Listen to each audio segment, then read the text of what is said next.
Assalamualaikum warahmatullahi wabarakatuh. Waalaikumsalam warahmatullahi wabarakatuh. Malam ini kita akan berbincang oleh salah satu warga Kota Cilegon, khususnya di Purwakarta. Perkenalkan, kami sebagai warga ingin menyampaikan beberapa hal dan sekaligus kita berbincang mengenai topik yang cukup hangat dan cukup fenomenal di zaman saat ini, yaitu pandemi 19, pandemi Corona 19 yang cukup mendunia lah, yang cukup meresahkan dan cukup membuat masyarakat kita di Indonesia ini menjadi kebingungan, kehilangan pekerjaan, tidak ada kepastian mengenai keberlangsungan berikutnya seperti apa. Nah, malam ini kita akan berbincang, ada narasumber kita yaitu Bapak Harun.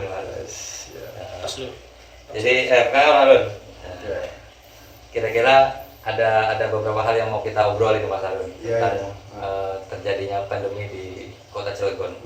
Mungkin Pak Harun bisa memperkenalkan diri dulu, namanya jelasnya siapa, pekerjaan dan sebagainya, apa yang terjadi dan sebagainya. Monggo silakan Pak Harun. Oke, Assalamualaikum warahmatullahi wabarakatuh. Waalaikumsalam. Sebelumnya kita perkenalkan dulu. Kata lama mengatakan tak kenal maka tak sayang. Luar biasa. Jadi perkenalkan dulu, nama saya Harun. Ya, alhamdulillah aktivitas kita di setiap harinya kita di sini mempunyai salah satu usaha, yaitu penjual sayur mayur keliling komplek. Dan alhamdulillah ya, apa yang dikatakan atau disampaikan barusan ini kita ngobrol-ngobrol. Karena kita sendiri ya alhamdulillah kita di sini ya terkait dengan adanya sumber nara corona seperti ini benar-benar artinya kita kena juga dampaknya.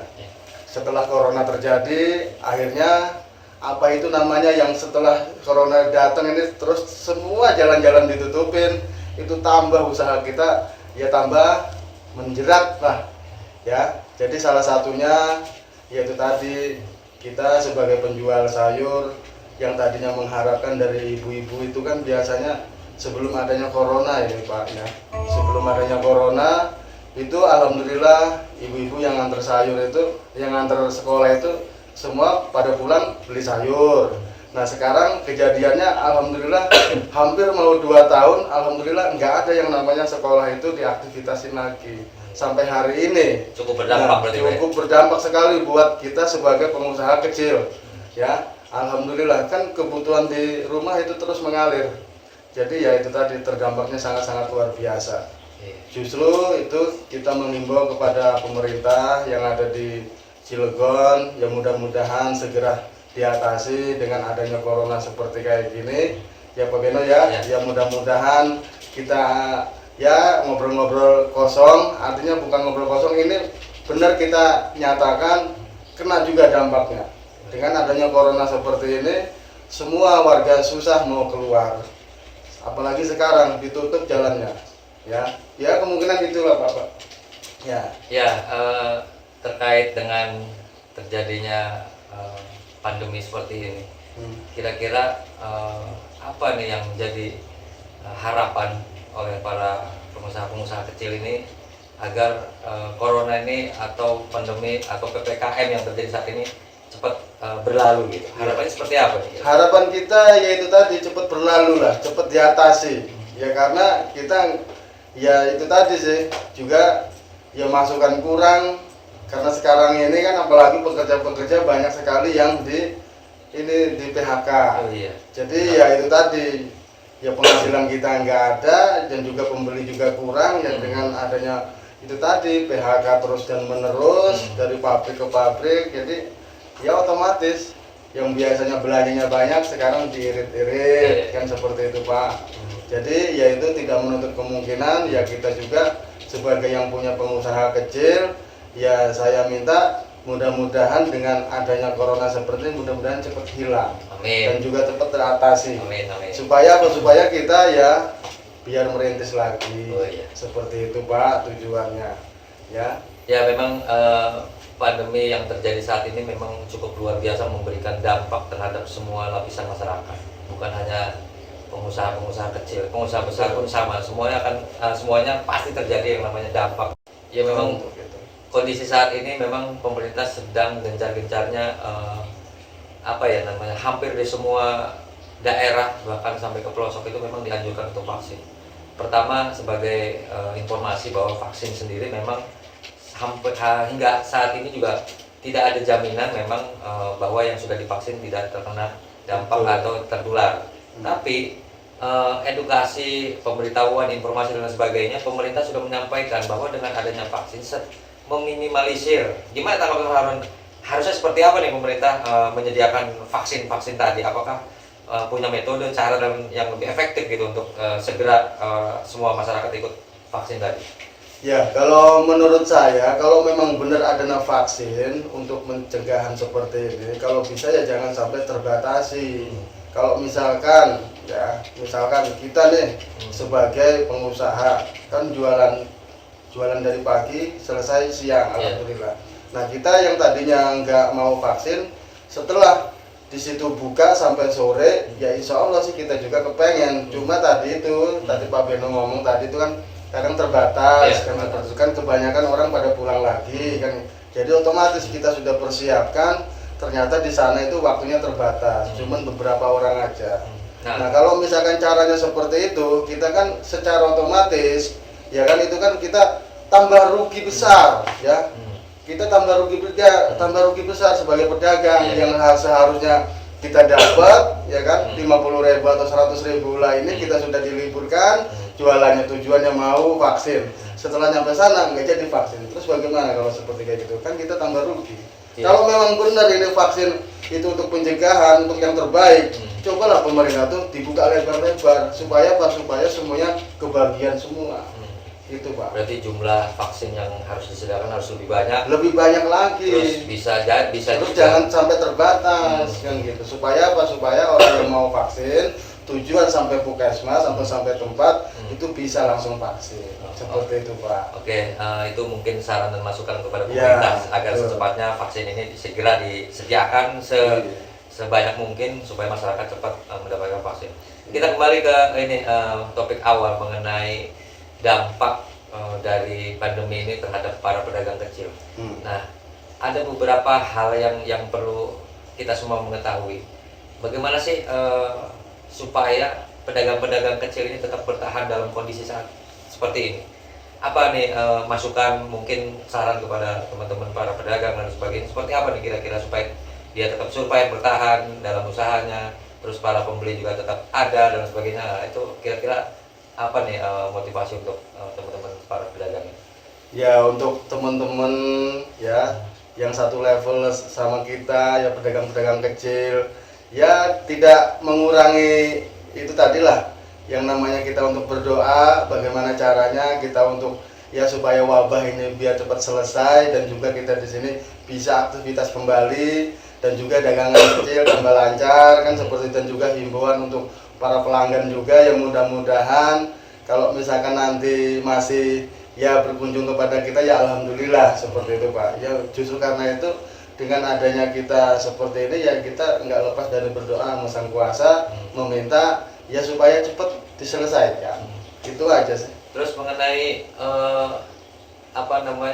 para customer nih, atau pembeli atau ya bisa dikatakan salah satu kelancaran usaha, bagaimana menjaga hubungan pedagang terhadap pembeli ini supaya para pembeli juga nggak ada merasa takut. Apa nih kiat-kiatnya atau metodenya supaya itu tetap berjalan masalah? Ya kalau usaha untuk tetap berjalan sih ya itu tadi kita menuruti aturan pemerintah yang sudah ada, yaitu protokol kesehatan yang harus tetap dijaga, harus dipakai, dan juga jarak ya harus benar-benar ditentukan, yaitu kita karena kepengen yaitu tadi nggak punya penyakit kan seperti ya, jadi protokol kesehatan itu penting. Apa yang sudah diterapkan oleh pemerintah yaitu kita pakai ya agar kita di sini ya jaga dengan sendirinya masing-masing kan gitu. Jangan sampai kita sudah ada seperti kayak gini terus kita nggak memakai protokol kesehatan. Jadi artinya pedagang juga menghimbau atau meminta kepada pembeli ini khususnya customer lah ya, bahwa untuk kelancaran bersama tetap mengedepankan protokol kesehatan. Nah, selain itu juga mungkin pasti punya cara bagaimana caranya ketika membeli secara tidak langsung, pasti kan ada metode tuh. Iya. Bisa aja kalau zaman sekarang tuh COD gitu kan. Betul. Atau by phone atau seperti apa nih metodenya yang dijalankan oleh Pak Armin?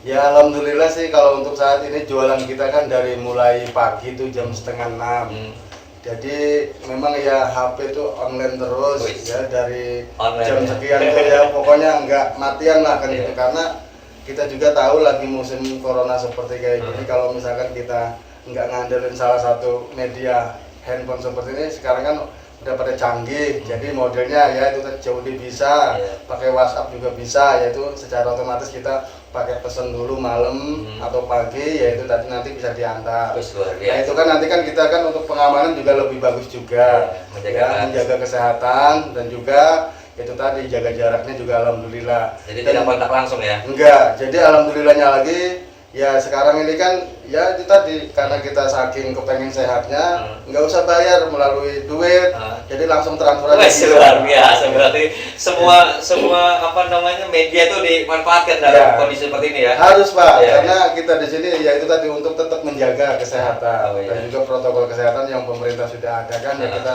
tetap pakai. Jadi hubungan antara penjual sama pembeli ini terjaga ya. Terjaga Luar alhamdulillah. biasa memang.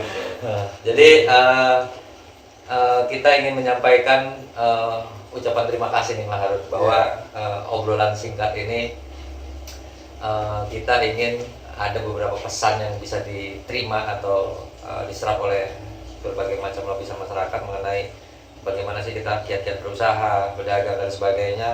Nah harapannya kita ingin ada beberapa apa ya panduan yang sifatnya ketika kita berdagang metodenya misalkan dimulai dari jam berapa, tutup jam berapa, menginformasikan bahwa bagaimana menjaga itu supaya customer juga tahu bahwa oh iya para pedagang ini buka jam sekian, tutup jam sekian, apakah informasinya medianya seperti apa gitu.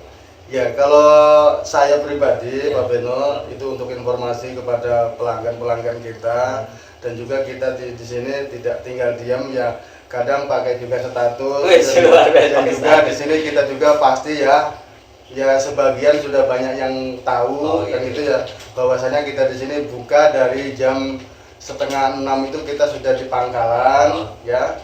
Jadi setelah kita dari jam setengah 6 ya alhamdulillah paling lambat itu jam 11 atau jam setengah 12 itu kita sudah selesai jualannya. Jadi kalau misalkan untuk pelanggan-pelanggan ya untuk sekarang-sekarang ini kan kita alhamdulillah pelanggan kita di sini alhamdulillah baru-baru semua Pak Beno. Karena 1 tahun yang lalu itu alhamdulillah sudah banyak yang pensiun, banyak juga yang di PHK. Dan alhamdulillah sekarang ini ya alhamdulillahnya itu tadi pelanggan-pelanggan kita banyak juga yang baru. Dan juga di sini juga kita nggak tinggal diam, ya pasti kasih informasi. Dan alhamdulillah setiap seminggu sekali saya libur hari Minggu Pak. Nah, jadi menginformasikan kepada para pembeli ini customer itu penting. Penting Pak. Mulai dari jam berapa, tutup jam berapa. Terus kita ini punya ikatan yang pasti terhadap para pembeli itu. Ternyata media itu penting. Satu informasi, yang kedua apa nih yang mau kita jual, buka jam berapa, tutup jam berapa. Jadi harapannya untuk para teman-teman pedagang yang lain, usaha kecil dan sebagainya, bahwa harus memiliki kiat-kiat khusus pada saat pandemi seperti ini. Karena kalau kita tidak menyiasati, tidak mengikuti protokol kesehatan, tidak mengikuti perkembangan dan sebagainya, maka akan tenggelam ya. Usaha apapun itu. Jadi mau tidak mau ya bahwa kita harus bisa mengikuti perkembangan yang ada. Salah satunya adalah teknologi, kemudian ada hubungan baik dengan para customer, para pembeli dan sebagainya. Terus lagi kita memiliki tetap komitmen dan konsisten dengan produk atau barang atau jasa yang kita berikan terhadap para pembeli atau pengguna jasa-jasa tadi.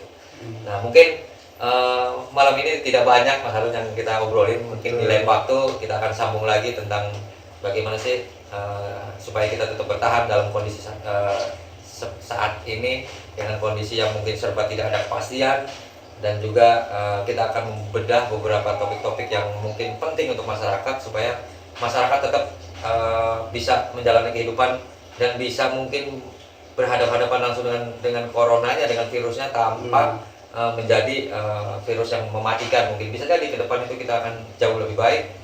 Nah, dan juga kita ada beberapa pembahasan mengenai hal-hal tentang COVID-19 ini. Mungkin itu aja.